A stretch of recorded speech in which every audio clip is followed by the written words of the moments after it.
Hello, Hey, everybody. everyone. Yeah. Yes, I know. we are really thrilled to see all of you Yeah. here. This is very, very exciting, a wonderful way to begin your Artists in Residence. Yeah. So today I have the privilege of talking to Theaster Gates, an artist who I deeply admire, an artist who has been important to my own sense of how I've been able to define and think about the space of art as a curator and a museum director.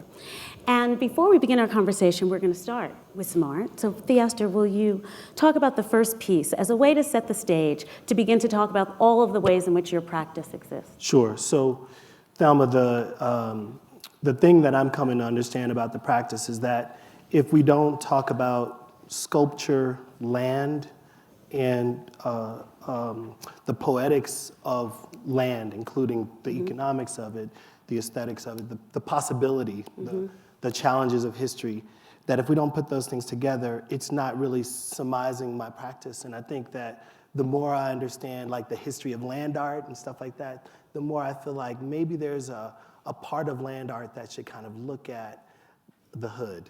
Right. And so the piece that we'll see is a precursor to another work. This is a church, St. Lawrence, as it's being torn down.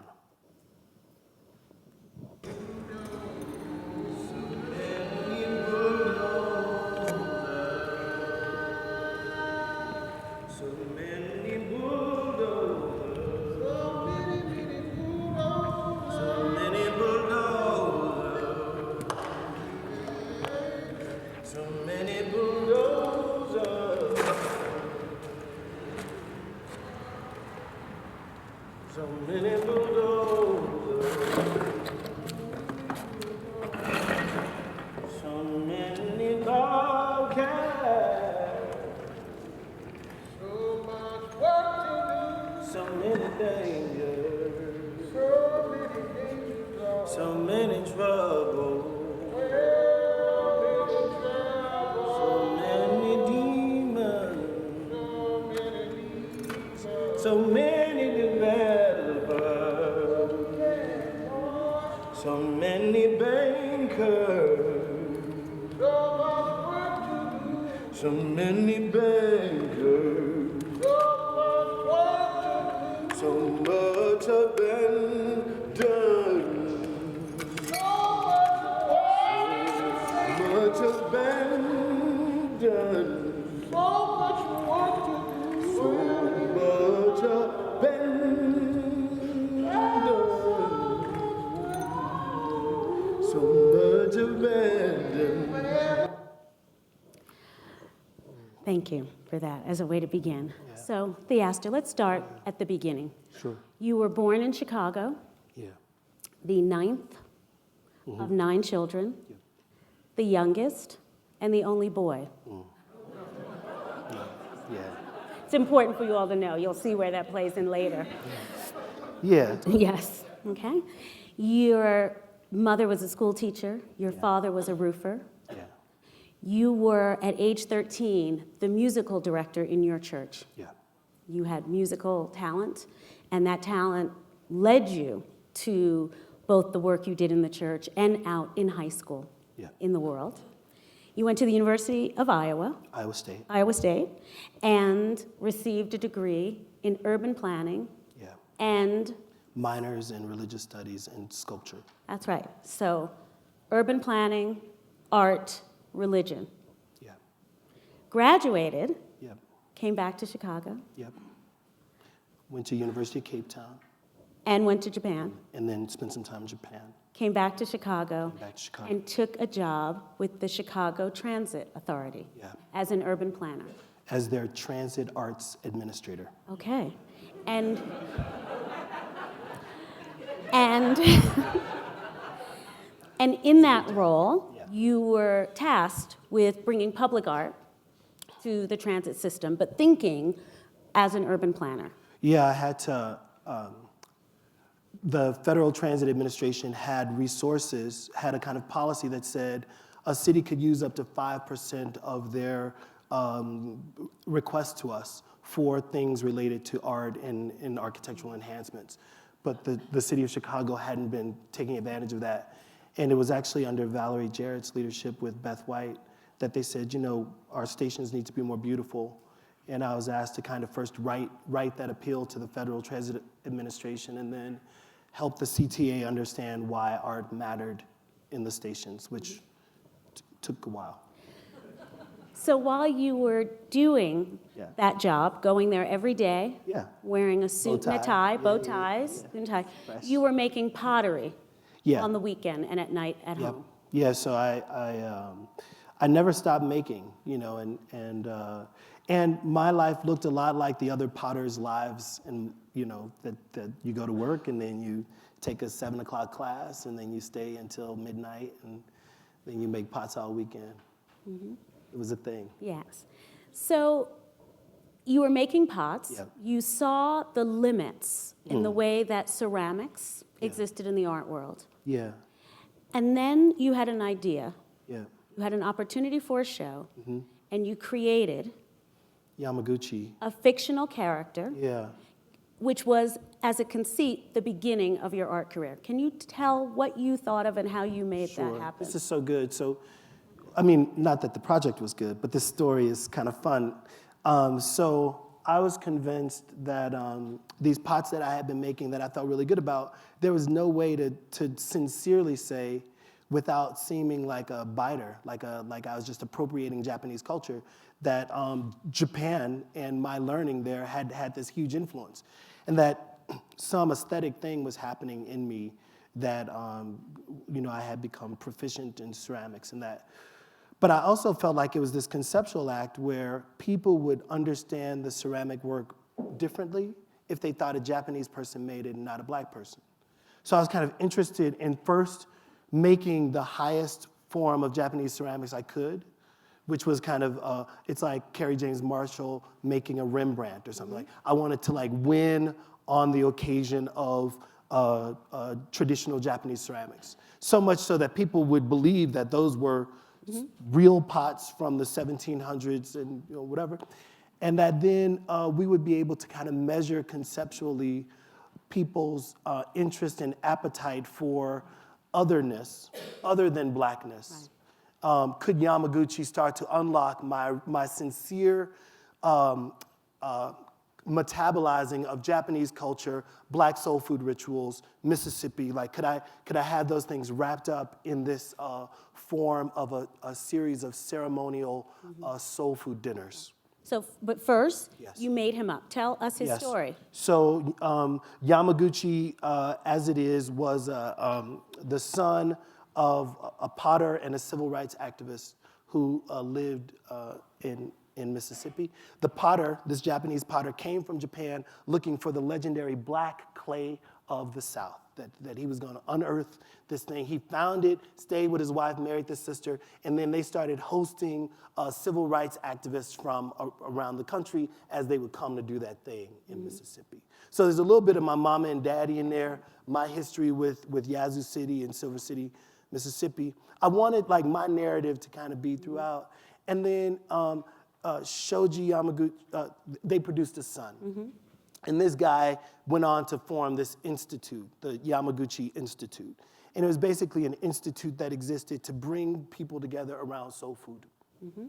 And so then you made all this up, and then you invited people to meet Yamaguchi. Yes. So on the occasion of your show. Right. So at this exhibition, you know, I was at the University of Chicago. I was just starting out, and there was this Swedish Japanese guy. He was super handsome, but he looked tanned and like olive, and he was kind of hip. You know, he reminds me of Perry Chin in a way. He was like hip. So I was like, hey, would you be willing to play the role of Shoji Yamaguchi? So I'll give you $200. So he came, and we went over this script, and when he came in, he was like, gosh, thank you all for coming to the Yamaguchi Institute. Hajime mashite. You know, and then he went on to walk us through this meal, which was this guy, Mr. Yamada, who was a sushi chef. He was trained as a French culinary artist, but he was a sushi chef up north. My sister made the soul food, and then we had this like elaborate, I don't know, 9-course meal that was just so good on these traditional Japanese wares that I happen to have produced. Right. But there's some other stuff that's in there. Like 4 years prior, I had been in DuSable Museum had a fair, and I had my bowls, and I had tried to sell my bowls, and I had the bowls, they were like $35. So this person came up to me, and the bowl probably cost me like $75 to make. So this person was like, $35 for a bowl? You know, she was like, I'll give you $25 for two. And there was something about that was like, really? Like, do you know what a soda firing requires? Like, I was up 2 days trying to get this patina on this bowl.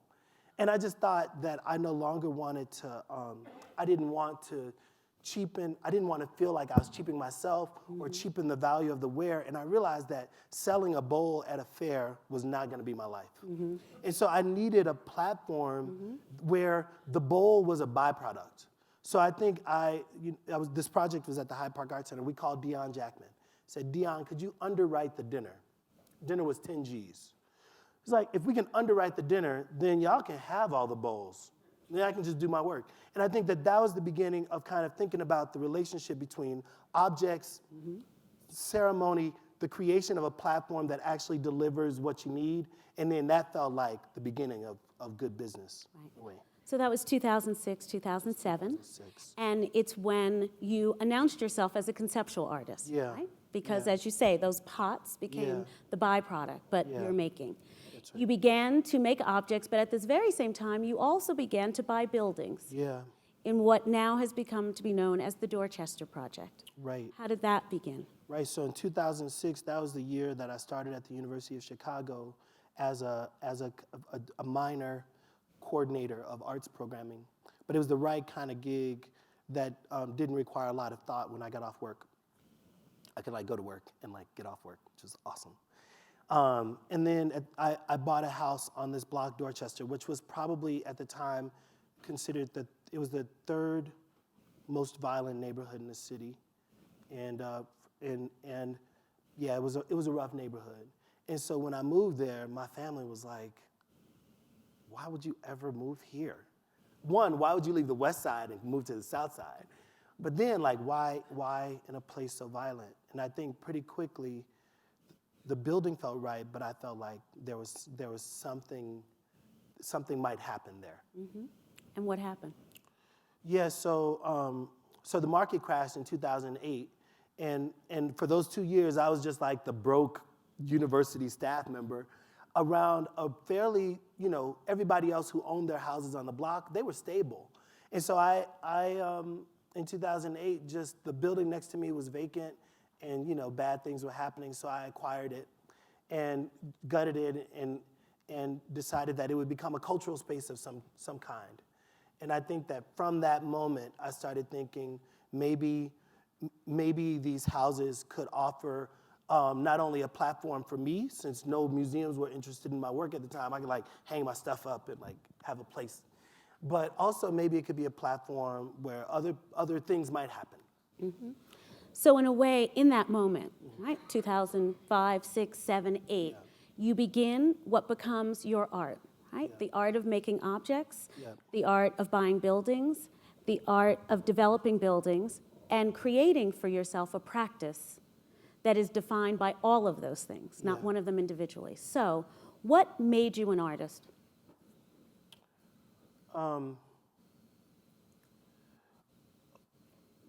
When I was a potter, a craftsman, which I wore that diligently and with a lot of affection, I felt like I wanted to be the best craftsman that I could, that I would really dig into all of the vestiges and histories of ceramics and just try to go as deep as I could.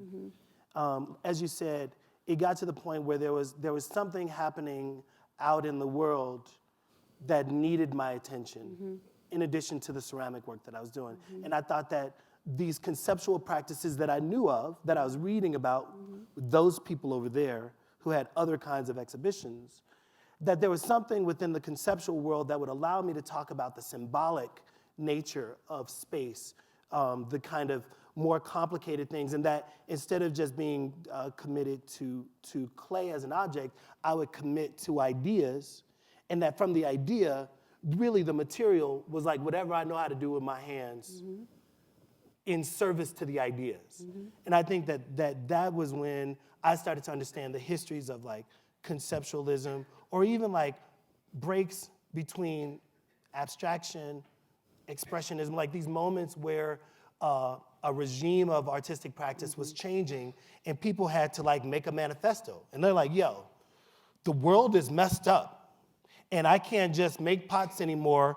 The world requires, and as a result, Fluxus is born.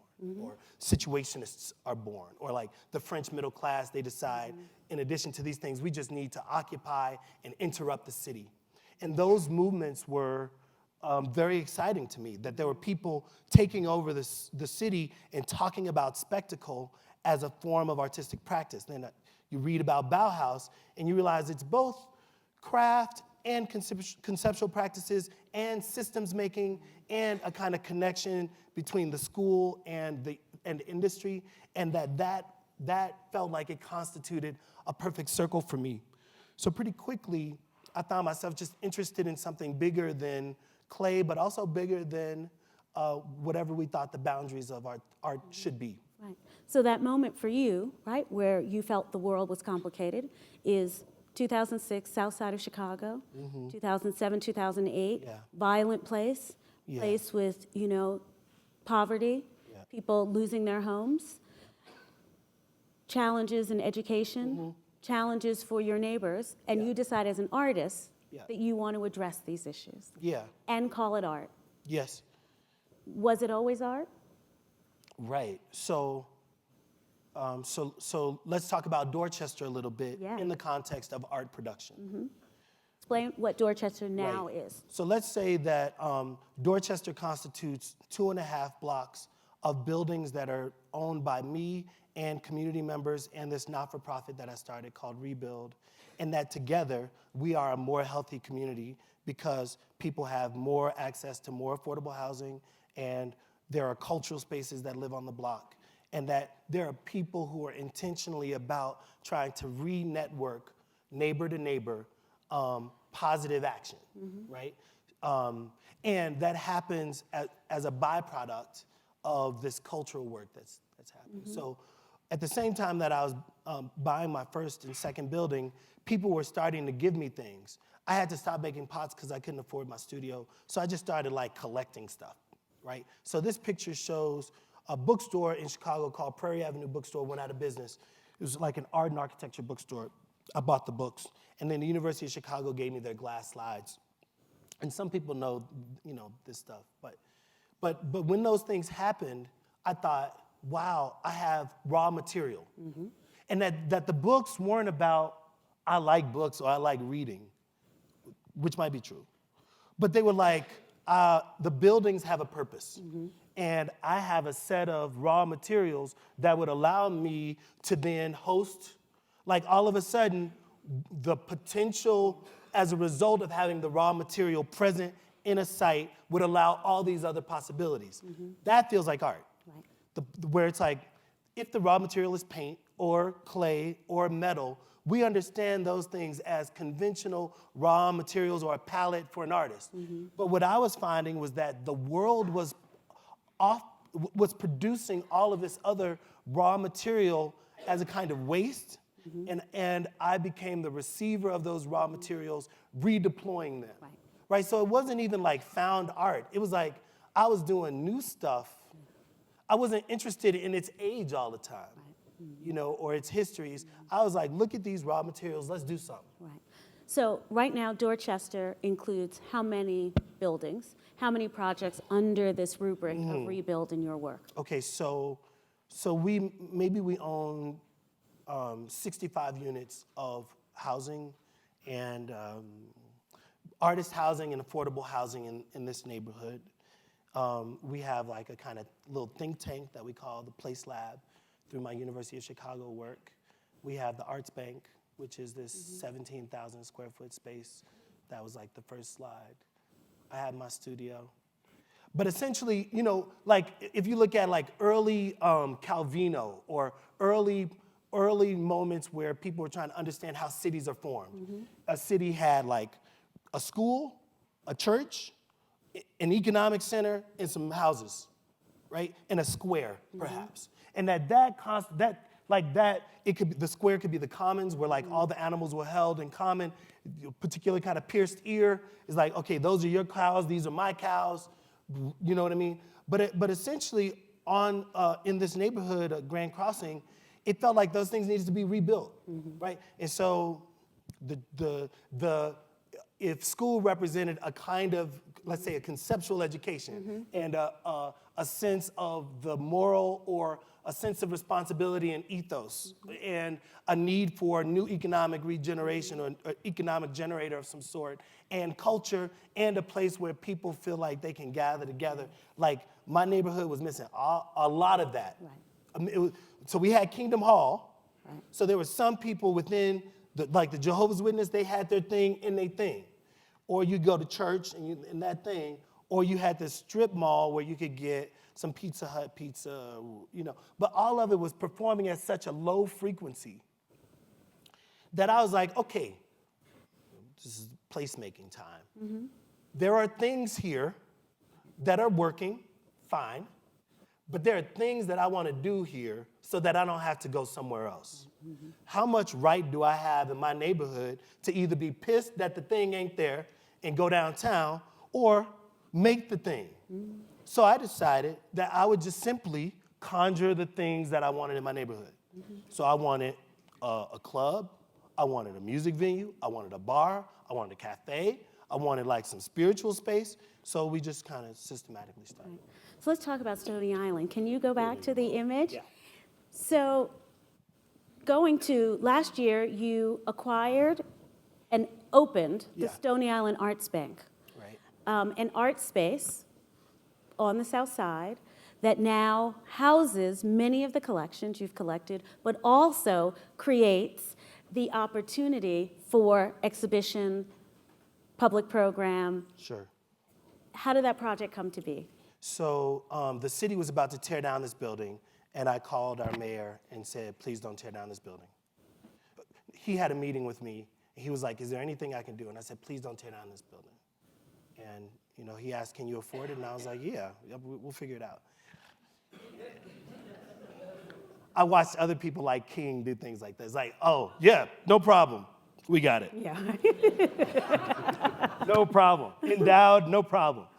And what was happening was that my art practice was growing in publicness. Yes. My board was becoming concerned that we were doing things in these small buildings that were not, the buildings were not zoned for that yet, and I hadn't had my breakthroughs with the city in order to change the zoning in that neighborhood, that we needed a public place where we could aggregate the cultural activity and it be legit, and then maybe that cultural space in relationship to this growing residential area, maybe that could become like a hub or a way of understanding.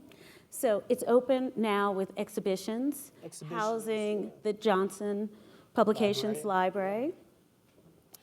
And in a way, it was really a kind of demonstration. Like sometimes you have these two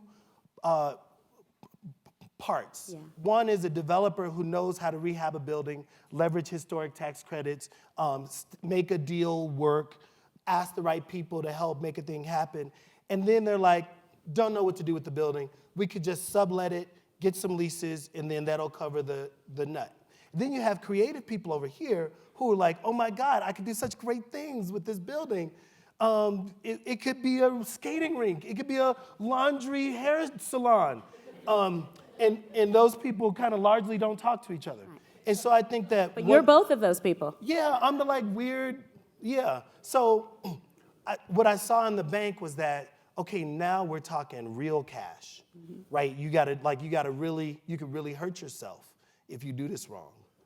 And so the stakes felt exceptionally high, and that's when it started to feel good. Now, that's when it's like, okay, everything's on the line. Right. So in this moment, your artwork has always taken its form from the material of buildings, the material of labor, the material of making things in public space. And in the moment that you've been doing all these projects with Dorchester and then, of course, Stony Island, also your art practice, right? The actual making of objects has exploded. you've begun doing works that take a multimedia form. We saw the video at the beginning, which was part of a project that you did with this church that was being torn down. You've done projects all over the world where you've brought physical aspects of buildings back to Chicago and vice versa, and done a series of paintings that take on the labor that you learned with your father, the roofer. So talk about the art projects now and how, while all this other work is going on, that you are making art and really, in this way, redefining the sense of the boundaries. Yeah. So where are my teenagers where the teens at? Y'all in here? Yeah, right there. Oh, right on. Right. Y'all dope. Super dope. Uber group. So I'm talking to you guys, especially in this moment. So let's say art thought that it knew what it was. Like everybody had said, like, oh, that's art, that's art, that's art. But art actually doesn't know what it is. And that there are moments where artists are like, okay, I understood that existed as art, but I'm doing this. And so this is art, and it takes a moment for art over there to catch up with art over here. Maybe you don't see it happen in this person's lifetime, where people are like, that is just weird, or whatever. And I think that for me, the big arc had something to do with space, and it had to do with like these moments where the only capacity I have is a symbolic capacity. And so I have to go into the church and do its last sermon because I really wish I had the $17 million to restore the church, but I don't have the $17 million. So then what can I do given the limitations of my ability, of the resources in a place or whatever?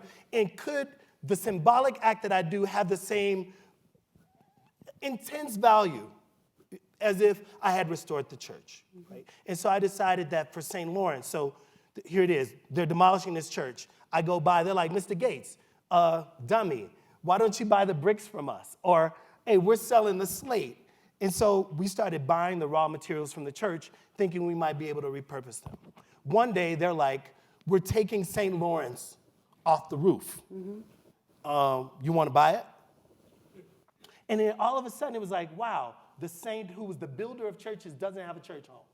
And that felt like really important on the South Side, that with all this violence, of course, the Catholic Church isn't up anymore. Of course, the former synagogue is now a thrift store. Like, whatever could have been the thing that provided this strand of belief and ethos and practice in I'm gonna beat your ass, all of that stuff was starting to erode.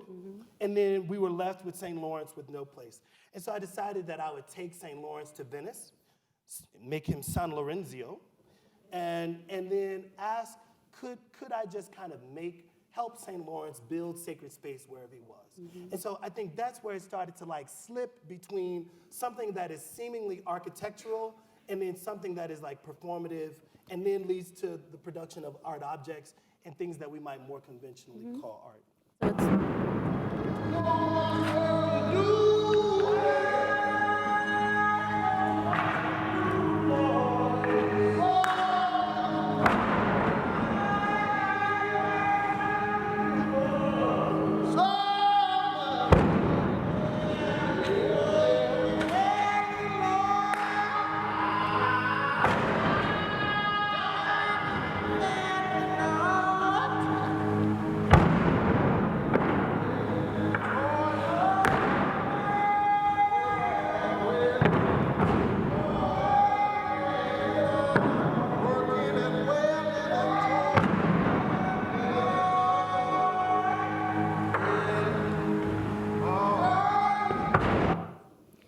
So in so many ways, this work exemplifies, right, this sort of relationship to urban planning, religion, art. You took then St. Lorenzo, to the Venice Biennale, where you were one of the artists asked to participate. He then was in the Arsenale, right, accompanied by the slate from the roof, as well as the video. And in that way, you created not just an art object, but an art experience that is also defined by something else that I think defines your work, and that is this idea of black space. right? Spaces that are defined through culture. It's something we've talked about a lot as, being in this space of sort of arts as a community builder, art as reflection of culture and community. Can you talk about the place that that has and the thinking that you continue to do about your art and your artwork and the art practice? Yeah, so Thelma, so much of what you're talking about right now, and I think what artists grapple with is we work really hard to kind of fit into a lane, and maybe that lane is a lane based on, say, market-based things or a current criticism or whatever, and that those lanes sometimes predefined, they don't make sense for our personal desire or our personal calling. They're just lanes. So it's like, well, I guess I have to express everything I believe in through painting, since painting is the only way that I can keep putting bread on the table and whatever, So that's legit. But I think that I'm actually interested more in the creation of lanes, or part of what I'm interested in is how does one reimagine the system in total, that zoning or policy or art production or the art market or empathy, that those systems which are starting to erode, all of them are, that they could open up and feel fresh again. And so I think that for me, Black Space was this idea is an attempt at saying, hey, $95,000 Black person who is fleeing the South Side and looking for amenities, wanting a better school, wanting safety, fleeing for all the right reasons. Understand that as you're fleeing, there's another kind of person who's interested in the excitement, knowing that it's the next utopia, excited about the existing materials and buildings that exist in a place, and for the same reasons that you're leaving, they are seeing value. And so I think Black Space first has to do with our ability to see beauty in the complicated moments of Blackness. That it's like, I know my sister drinks too much, but she makes the best damn chicken wings ever. And it's like, if I could spend time loving my sister for the things who she is and what she does, these other parts just become part of the totality. Like, my sister is dealing with shit. Like, there's a reason, you know what I mean? And so I just think that I'm much more willing today, because when I was at Iowa State, I wasn't interested in bringing my friends to Chicago to see how things were. So this is actually like my desire to kind of wrap around again the things that are like for real in my family, for real in, and so I think that Black Space in that sense first starts with seeing Black life as something that's precious in all of its function and dysfunction, because every culture got function and dysfunction. But the second part of it has to do with something that is maybe related to like Smithson or Judd, or the values that Dia has, or like Sister Levin and Bloomberg stuff, that it's like, can you draw a line around a place and say, this place matters, and then jump in the middle of it and be like, I'm just gonna roll up my sleeves and keep making stuff happen until it changes, right? And that willingness to like kind of get dirty versus run feels like an important part of the practice. And so in a way, was Spiral Jetty a work of art? By some standards at the time, maybe it was like a little bit of a stretch. But what happened was that somebody was then willing to put a frame around Spiral Jetty or the lightning fields and call that something. And it was only after it was like called something that people were like, oh my God, right? And it didn't become like a 3-month installation of lightning fields or a 2-year, right? It became an endowed thing, because also Judd, the writer, was making a new kind of language about how long a work should have the right to remain a work in a particular place. And so if we only imagine that Spiral Jetty or Terrell's Crater can happen in the middle of nowhere, it was like, if I'm gonna invest in a $26 million crater in the middle of nowhere, what would happen if I had $26 million and invested it on the south side of the city?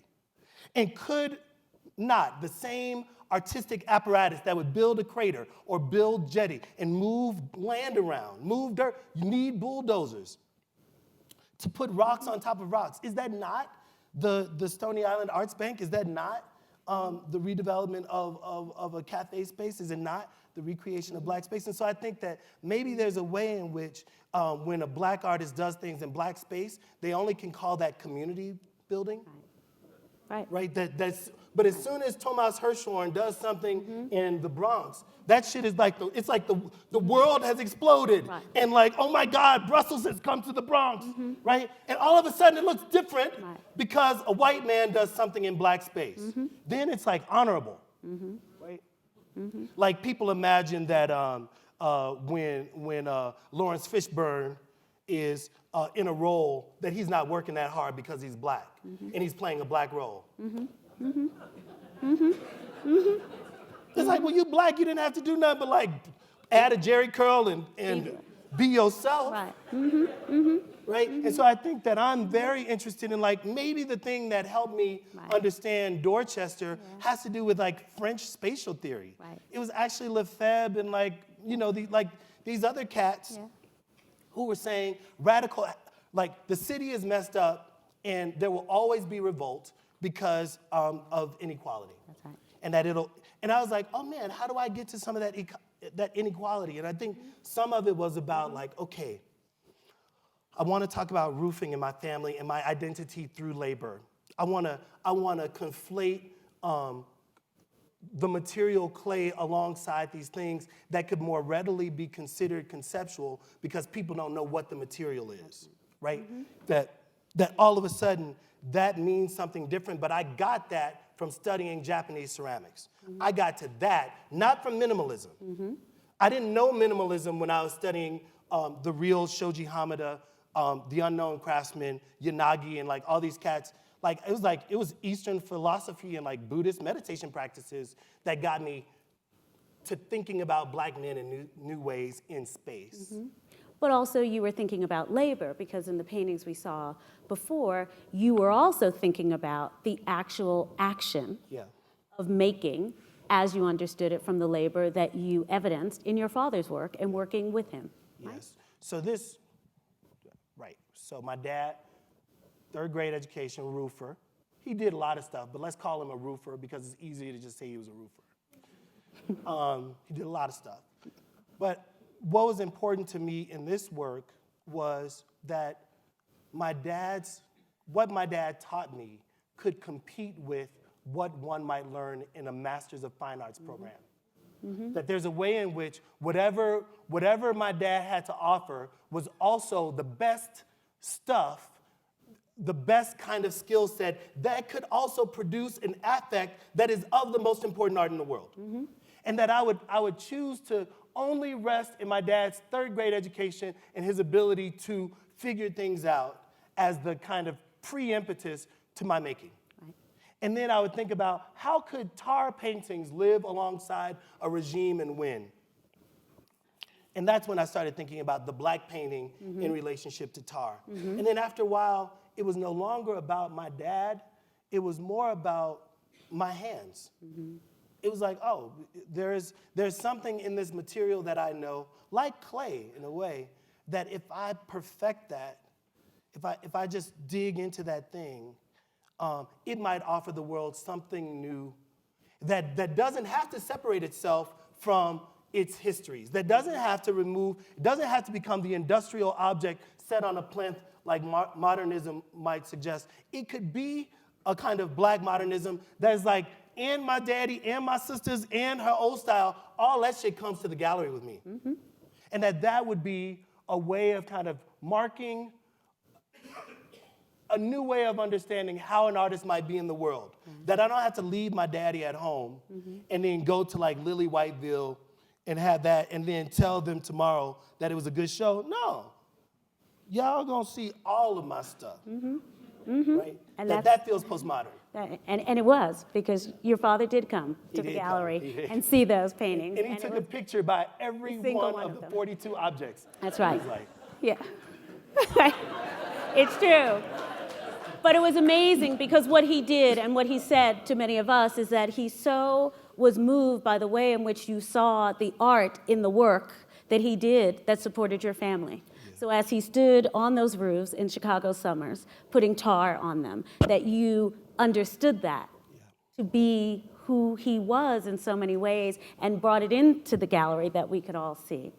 So before we open up to questions, what's next? you are working on a couple amazing exhibitions. Let's talk about Milan, and then we'll open up to questions. So on the 6th of July, I open an exhibition at the Prada Foundation, and I'm really excited about that. On the 20th, we open a show at the Art Gallery of Ontario. So there's like my art life, which had been largely an art fair production life for the first 5 or 6 years of my practice, has now become like a museum life, where we know projects 2 or 3 years out. We're going to do a show with the Menil, a show at the Kunstmuseum Basel, and these are like places that I would never have imagined myself. Great. Do we have questions? There's a microphone I see on both sides, so the microphone will come to you. And then if you stand up so I can, yes. Hi, my name's Madeline. I'm from New Orleans, but I go to college in New Jersey. And so I'm just wondering how your work fits into the greater American narrative of gentrification and displacement that's been in everyone's mouths recently. Thank you so much. So in a way, when we think about cities, we only imagine them in two or three ways. They're either failing, which are usually black and brown spaces, or they're hipsterville, or they're on their way to hipsterville, right? And that gentrification, maybe what you're talking about, represents that moment when a place goes from obviously failing to something else. And that in that something else, we're also thinking about really specific things about like how some people might get priced out, or how some races or classes might get moved out as a result of some invisible force that you'd either call a new middle class or the hip white people or whatever. But in Chicago's such a kind of interesting and racist spatial city, so that the way that it's grown has often been around kind of concentric rings. Like there's a downtown center, there's one downtown, and kind of people live in that downtown. And then there's a north side, and north side constitutes good. And there's a south side and a west side, which constitutes bad, right? In the bad neighborhoods, these are neighborhoods where people are openly leaving and going toward downtown or the north side or further out to the suburbs, right? And this happens in all of our cities. But I think that there's a way in which growth can happen where first you're just trying to stabilize, you're trying to get people to believe that where they live is worth staying. So that we call that stabilization. Then in my neighborhood, where there's like 7,000 empty buildings, like on the south side, like 10, 14, 15,000 empty lots, you actually need kind of a Holy Ghost miracle, right? What that means is you need a huge amount of money, and you need people that want to live there again, right? And they have to want to open up businesses and believe in a place. And I feel like if new development happens, like eventually the presidential center will move somewhere on the south side, when that happens, there's gonna have to be other people, other organizations at the table besides conventional developers and the Obama Foundation and hungry, greedy people. But the problem is no one's willing to build the organizations or the structures that can do the advocate work at the same time and with the same sophistication as these other systems of power are building as fast as they can. And so one of the things we have to do is figure out what are those other entities of advocacy, of integration, of care, of love that can help to say to these things that are coming in that are new, thank you for this investment that is absolutely necessary. There are people here. How do we think about that together? And so I think that artists are never the reason for gentrification. That's some bullshit. That the things that artists' interest in space or their ability to reinvest in space, it might trigger things, but it's triggering things that were already happening.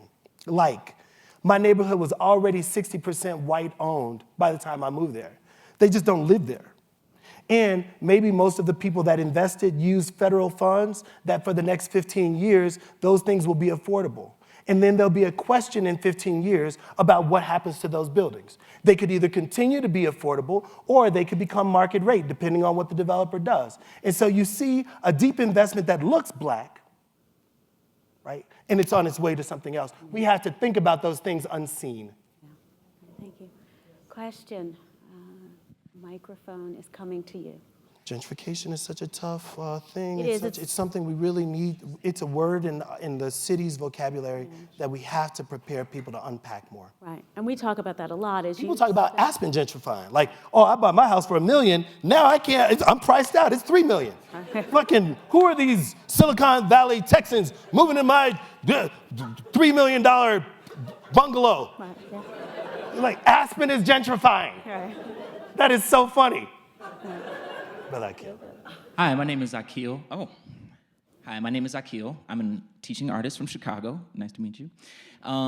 You mentioned earlier that it's a critical part of your practice, Theaster, to get your hands dirty. And you were making a metaphor for working in community and talking about Black space. And so my question is, a question that's also a challenge is, how does your arms via rebuild, how do you get your hands dirtier? Is there room to get dirtier? Is there room to bring the cousin that you really don't want to bring to the gallery with you? And your cousins are staying right around you too. Yeah. And so the question is, how do you take that a step further? Akil, that's fantastic, man. So one of the things that happens when you grow your artistic practice, or you grow a business, is that over time, the thing that you love the most, you become the person that's really just managing other people who get the part that you love the most. And so one of the things that I'm trying to do is like always make time for art. But to this point about like the dirtier, I now have to invest in people who connect to the dirty, right? And I have to like hire differently, right? So the way that might look is we're gonna do a new building that's 40,000 square feet. It's the biggest building I'll do. When I hire a general contractor, he's gonna come with his subs. His subs are gonna price it out, and they're gonna be all white and Mexican. That's gonna happen. And then they're gonna say, we can't find Black plumbers. We've tried to find Black plumbers, right? And so it's like, well, in advance of my 40,000 square foot building and my need for general contractors, do I also need to think about where are the schools for plumbing? And so this is where a corporation, what they call a vertical corporation, starts to say, oh, I actually need to control cotton if I'm gonna make Goodyear tires, right? And so it's like, oh, I may have to open a school for plumbing and electricity if I actually wanna make an artistic affect where Black and brown people are actually rebuilding the buildings that we develop, right? And so I think some of it is about hiring you and you saying to me, Theaster, I see who you with all day, and it just looks like you're with a bunch of white people. But the bunch of white people that I'm with in the black shirt and ties are making room, they're making room for all these other things, these other sub-dominant platforms that can then bring in my cousins, because if I bring my cousins, I'm gonna believe that they're worth everything that they need to be successful. I'm not gonna bring my cousins and have them fail. I'm not gonna bring them and have them laugh it's like, no, bring your A game, right? Mm-hmm. So I'm learning how to do that, and I realize like I can't do it all by myself anymore, which is why we created this residency program that you're blowing up. And then you gotta say, okay, I'm done with my residency, and I got some cousins. What can we do? And 2 more. It's the institutional work, right? It's institution building. Institution building. Okay, microphone. There's a question right here. 10 more minutes and stop holding that thing up. I know, I'm sorry. Don't worry, I'm watching. I'm watching. Hi, hey. Catherine Wilkinson from Atlanta. One of the things that I so admire about you, Theaster, is this incredible mosaic that you've built in your life of working across different spaces and things that many people would think to be sort of extraneous from one another.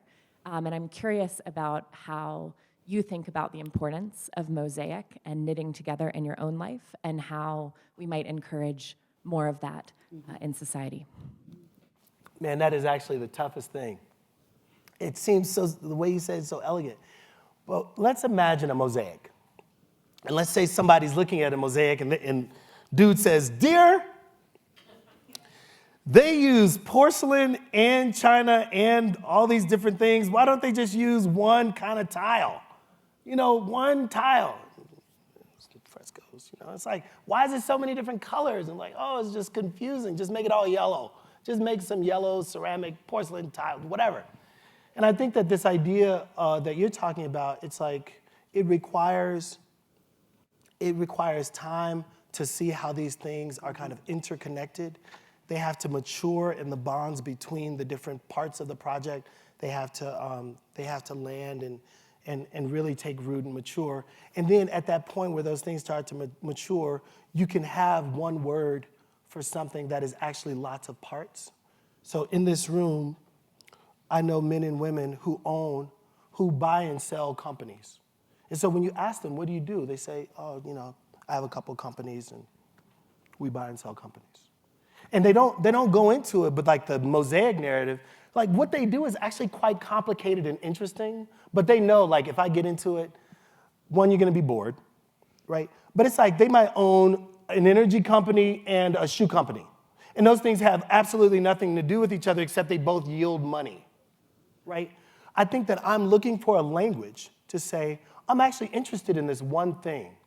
But in order to do this one thing well, it actually takes 40 parts. And I don't have to own them all, but like, ain't nobody interested in a lot of those 40 parts, so they also have to be built, right? So that like, I need a certain kind of machine shop in order to make the machine, in order to make the tool that would allow me to put the thing on the, right? And so I think that my brain just thinks in systems like that. One more. Hello, excuse me. Yeah, there it is. Good evening. Yeah.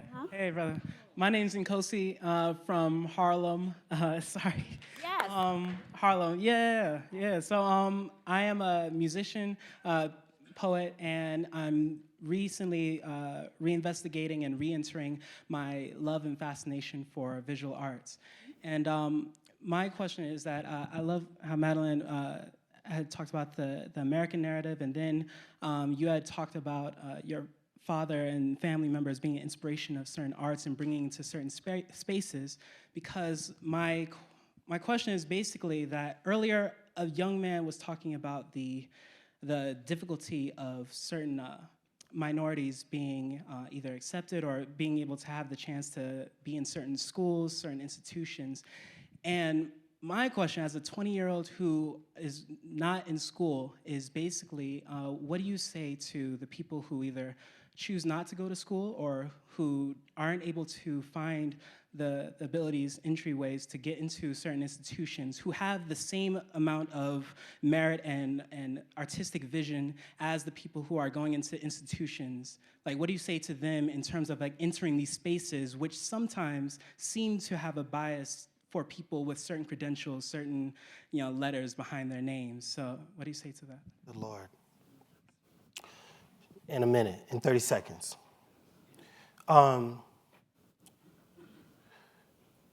Academic institutions are sometimes also spaces of systematic racism and oppression. And that part of the reason that we need an MFA and a post-MFA and a BFA is because we really need to regulate who gets to participate in the art world, let's say. I don't have those degrees. But I think that sometimes there's a way in which if you're really good at what you do, that being good at what you do and being present in the world and doing it sometimes trumps degrees. And I see it over and over again where people were not trained to be curators, but they were curious and they had an eye and they read a lot about art history and they became great curators, right? But I think that it's also then what school offers that the world sometimes doesn't is a path. It makes introductions, it has an alumni, it has networks that are private networks that you can only go to if you have a student ID number from that place. And so part of what a portion of the world has done is created enough infrastructure whereby that part of the world will always be good for itself. What we haven't invested in enough is the creation of infrastructure that allows you to have the kind of social space you need, the kind of mobility that you need in all the different ways, the love and joy, right? And so it's like, how much do we have to also invest not only in the thing that we do well, but in the structures that would be the platforms for the things that we do? it's really about also this acknowledgement of these alternative institutional spaces. Yes. You know, Theaster has been very involved in creating an alternative for what we can think of as an arts institution, so therefore what it means to be in it changes. And I think that's really the profound path, and it's what your work has represented. As you said, you've created pathways that did not exist and created spaces that did not exist, and in that you have populated them with your work in ways that I think we all find incredibly powerful and incredibly inspiring. Thank you.